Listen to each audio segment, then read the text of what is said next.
Nature is such a great teacher. Nature gives me so many examples of how I want to be in the world. And one of the things I've been studying a wee bit of microbiology, soil microbiology.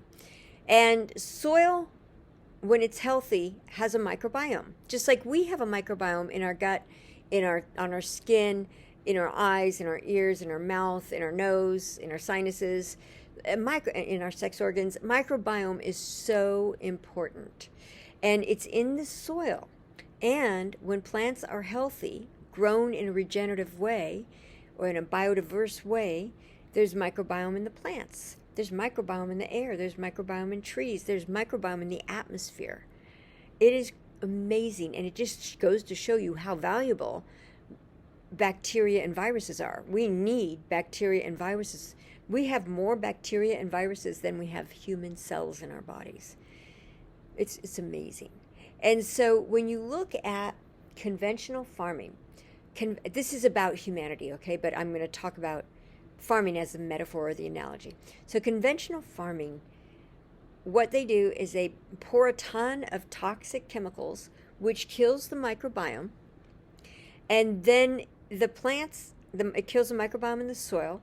Then the plants don't have any nutrition because their nutrition comes from the soil. And then the soil has no life, so it can't absorb water. So when there's a storm, topsoil is lost. And because there's no biodiversity, when there's weather doesn't get you don't get calm, gentle weather. You get violent weather or extreme weather when you're using conventional farming. So what conventional farming will do, they put in the toxic chemicals, which also gets into the water, but they also do monocrops. Monocrops are nowhere seen in nature. Nature does not do monocrops. Conventional farming does monocrops. I think it's really important to study nature so you can see how nature does it and then follow nature's lead, because nature knows how to revive herself. Nature knows how to survive. Nature's freaking genius. So there's this conventional farming has this monocrop, and then they harvest it, and then they let that land fallow, but they don't grow other things there, and then they plant in another field potentially, depending on how they do it. So even when you have this conventional farming, if the cows or the pigs or the chickens or the whatever are eating that food, they don't get the nutrition either. And so they get probably some detriment to their microbiome. The monocrop, to me, resembles what a lot of human beings who are emotionally not as healthy as they could be. I don't mean to be unkind, but a lot of humans say everyone has to believe like I do. Everyone has to be a Democrat, a Republican, a Libertarian, an Independent, whatever. Everyone has to be Catholic or Jewish or believe in the same thing. You have to believe in whatever that religion is, right? And there's this monocrop that we have adopted that is not healthy. We need, like in regenerative farming, what they do is they make the soil healthy. They bring in a diversity of plants. So they might have a crop growing, let's say Brussels sprouts, which I like Brussels sprouts. They're amazing. Let's say Brussels sprouts, and then they might have wildflowers all along the row of the Brussels sprouts.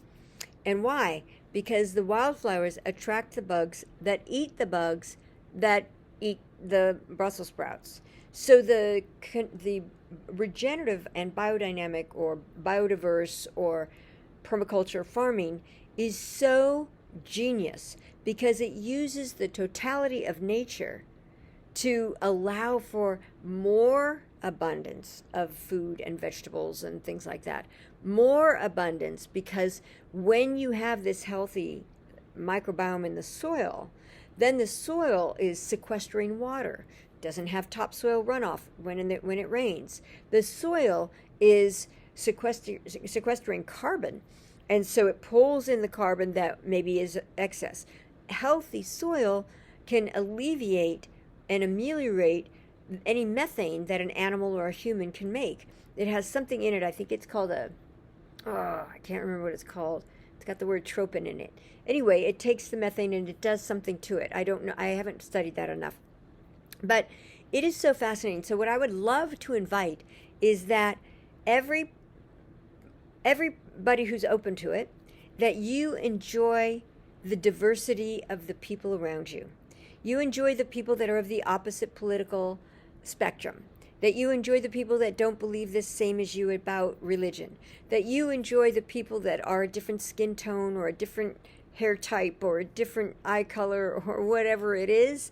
You enjoy the people that are, that are from a different country or that have a different ideology about life.